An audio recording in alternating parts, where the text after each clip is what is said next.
hashtag Green Couch Convos. Today we have George from Copper Square Kitchen. Hello, everyone.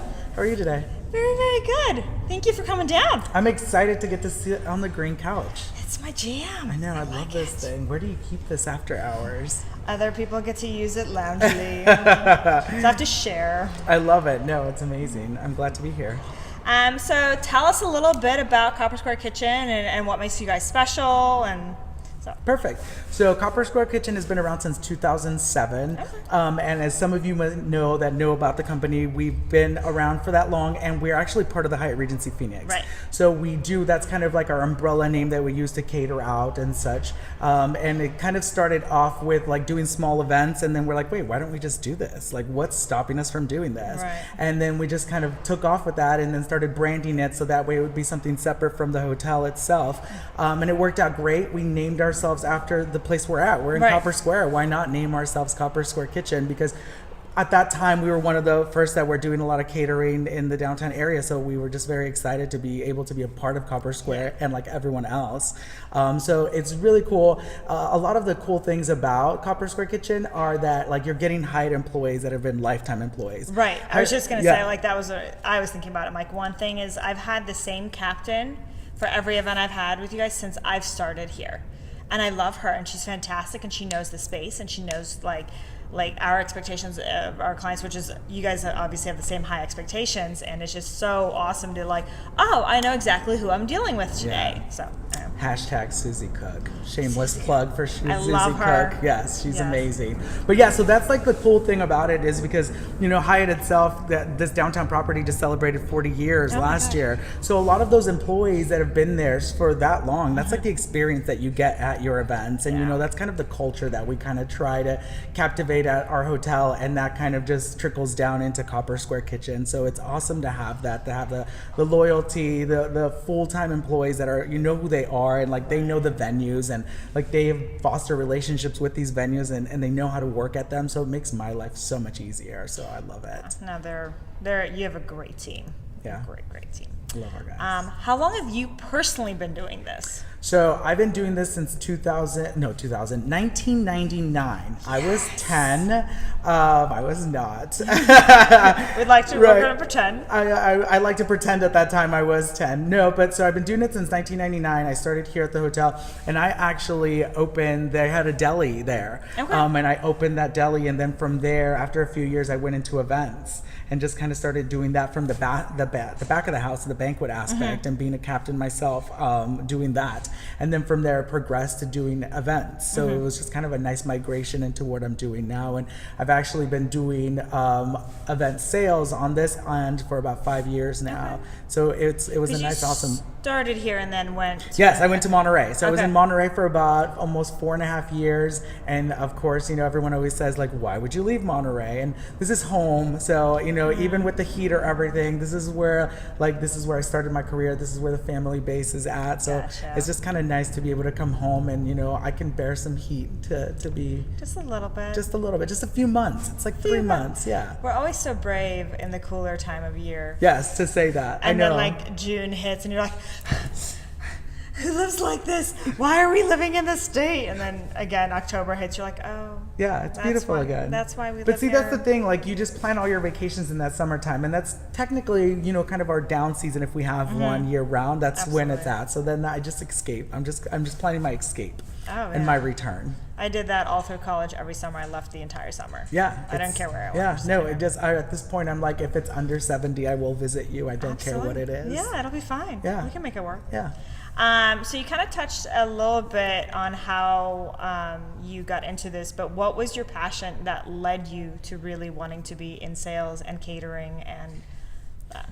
So it's funny because when I was doing events like on the back of the house and being a captain, doing the actual events like on site. Yeah, the execution. The execution of it, I always just like kind of saw like that. Like I was at that point. So I was never at like the beginning of it. So I always had like suggestions and ideas like once I was there. And sometimes it's hard to like when you're already there, it's already planned out for you. Right, it's done. So you're here to execute. And I have a problem with that because like I always wanted to have my hands in the pot and I always wanted to see it from beginning to end. And like watching watching the people that did it before me have that connection with the bride or with the event planner, whoever it was, whatever type of event it was. I wanted that. I wanted to have that connection. I wanted my ideas to like help them create like memorable, like, you know, timelines in their life. And so that's kind of why I was just like, how do I do this? And I was just that person that was always in the catering and event office on my off time, and I would visit them, and I would just kind of like be there all the time until I think I just kind of by osmosis kind of like projected myself into that department, and then I just started doing it. So I actually didn't know you were there for the first 6 months. No, for the first 6 months. And funny story, because I left here, and my old boss who I used to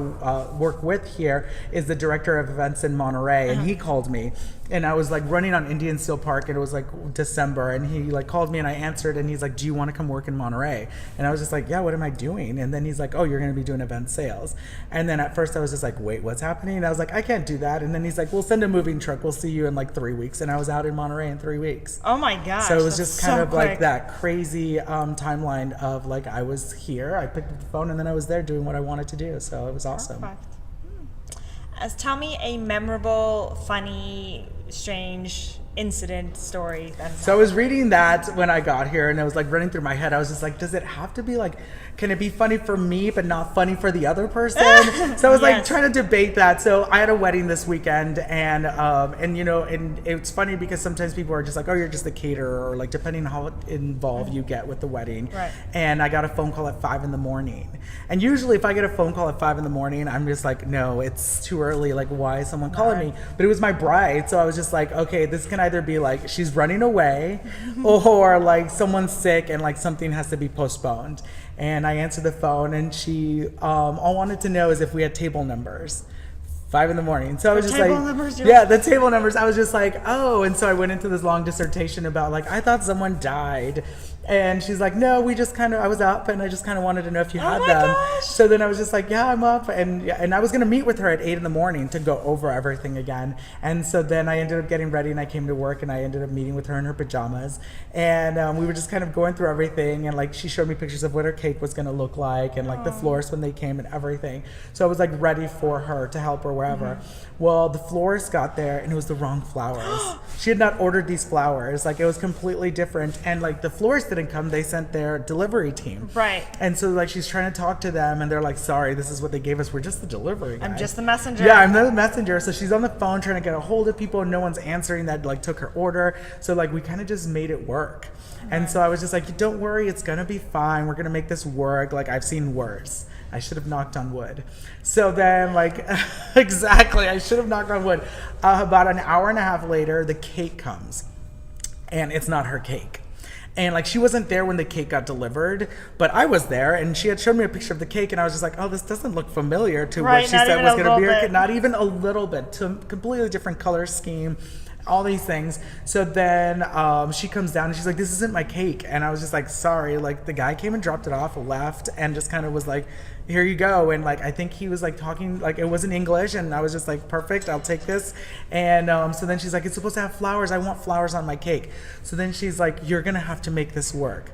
And I'm just like, what is happening right now? So then I had to go around from her centerpieces and take flowers to decorate her cake. So then I decorated her cake with flowers from her centerpieces. Yeah. And then the person that was supposed to bring her up lighting never showed up. Oh my gosh. So then I just have some magical lighting. If you know my office, if you ever seen pictures of it, I have like a collection of anything that can happen at a wedding. I have. You're ready. I'm ready to go. I always think it's funny because people always think like, oh, you do weddings like Jennifer Lopez in that movie, right? Oh my gosh. And I was just like total opposite of that. That is not what I do. Nothing as cute. But that was the first time where I had to like kick into that mode where you're just like, okay, you have to help this person. Like, absolutely. You have to make it work for them. You have to step up to the plate. Exactly. So, you know, we did some uplighting there, and we kind of made it all work. And like, by the time she came back from her ceremony and she walked in, she thought it was like the most awesome thing ever. And she was just super excited about it. Good. So like, that was the most recent, I mean, I can go in deeper, but that was my most recent, most memorable thing that has happened to me at an event. So one of the main reasons, like, we're super picky about who our vendors are, and that is one of the components we look for. Yes, this is your job, this part A, and here's your list of things that encompasses your job, but you're not confined by that. Yes. Like, essentially, you stepped up and did things that was not your job at all remotely, just to make sure that your client was taken care of. Yeah. And that is incredibly important to us. Like, because here's the thing, sometimes things fall the cracks. Sometimes they hire Aunt Sally to do the cake, and Aunt Sally is late, or this and that and the other, and to be able to be like, you know what, let's make something happen, anything. And that's just super important to us, which is why you guys are on the list. Yes, the we love exclusive it. Yes, list. we love it. All right, so let's do a shameless plug. Okay. Why would you recommend Warehouse 215 to your clients?